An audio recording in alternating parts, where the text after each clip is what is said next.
আজকে তো সারাটা দিন বৃষ্টি। তো আজকে মানে দেখেন মানে সকাল থেকে শুরু হয়েছে, সকাল না মানে গতকাল রাত থেকে শুরু হয়েছিল এই বৃষ্টি। আজকে আবার সারাটা দিন বৃষ্টি ছিল। তো বৃষ্টিতে মানে কোনো কাজের খালারাও আসে নাই। তো আজকে কি করব, সারাটা দিন ঘরেই বসেছিলাম আর একটু মানে রান্না বান্না করছিলাম। আসসালামু আলাইকুম সবাইকে, কেমন আছেন সবাই? আশা করি ভালো আছেন। আলহামদুলিল্লাহ আমিও ভালো আছি। আর আজকে যে বাজার থেকে একদম ফ্রেশ মানে গরুর মাংস আনা হয়েছিল, তো দেখেন মাংসগুলো একদম ফ্রেশ। তো এই ফ্রেশ মাংস মানে আজকে যেহেতু বৃষ্টি একটু ভালো মন্দ কিন্তু খেতে ইচ্ছা করে। আর অনেকে আজকে দেখা যাচ্ছে যে মানে খিচুড়ি রান্না হচ্ছে, অনেক ভালো মন্দ আজকে অনেকে আর কি করছে, আবার অনেকে করে নাই। তো এদিক দিয়ে যে মা একটু হলুদের গুঁড়া দিয়ে দিল। এখন এই যে কিছুটা আবার ধনে গুঁড়া দিচ্ছে। তো মা এইভাবেই রান্না করে গরুর মাংসটা। আর এই যে মানে মরিচের গুঁড়া দিচ্ছে 2-4 চামচের একটু বেশি হবে, কারণ একটু ঝাল ঝাল না হলে ভাল লাগবে না। এখানে 2-3 কেজির মতো হবে গরুর মাংস।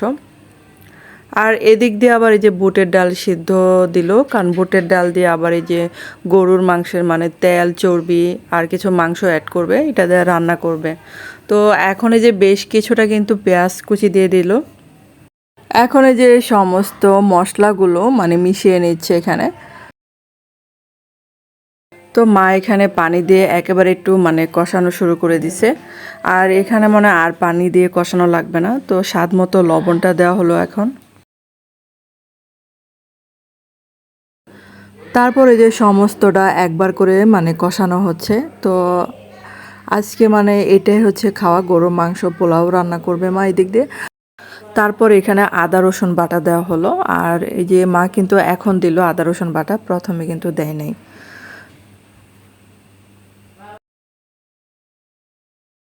তারপর এখন এই যে আলু টুকরা করে কাটা সেটা দিয়ে দিল।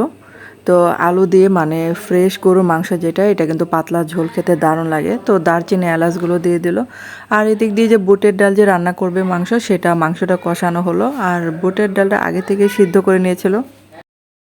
আর এদিক দিয়ে গরু মাংসের মধ্যে কিন্তু মা মানে গরম মশলা বাটা জিরা বাটা দিয়ে দিছিল ঝোল, আমি সেটা স্কিপ করে ফেলেছি মানে তুলি নাই। আর এদিক দিয়ে আবার বুটের ডালও মানে ঝোল দিয়েছিল। আর এদিক দিয়ে মা যে পোলাও রান্না করছে, তো পোলাও রান্নার মধ্যে একটু মানে ফুড কালার দিচ্ছে এখানে। আর আরেকটা কথা মানে আমি এই চ্যানেলে মানে ভিডিও পোস্ট আমি রেগুলার করতে পারছি না, কারণ সময় দিতে পারি না। তো মাঝে মধ্যে যখন সময় হয় তখন কিন্তু আমার এই চ্যানেলে আমি ভিডিও পোস্ট করি। আর আমার মেইন চ্যানেল হচ্ছে মৌরি চৌধুরী, তো সেটাতে গিয়ে একবার হলো দেখে আসতে পারেন, চ্যানেলটাকে সাবস্ক্রাইব করে আসতে পারেন। তো আমিও কিন্তু সবাইকে মানে সাপোর্ট করি। আর এদিক দিয়ে যে বাগার দিচ্ছে, তো মা কিন্তু সবসময় গরু মাংস রান্নার সময় বাগারটা দেয়। আর এই যে বাগার দেওয়া শেষ, তো এখন কিন্তু হচ্ছে আমার খাওয়ার পালা। তো আমি কিন্তু বিছানায় বসে পড়লাম খাওয়ার জন্য। আর গরুর মাংসের পাতলা ঝোলের সাথে কিন্তু মানে পোলাওটা সেই লাগে, মানে অনেক মজার হয়।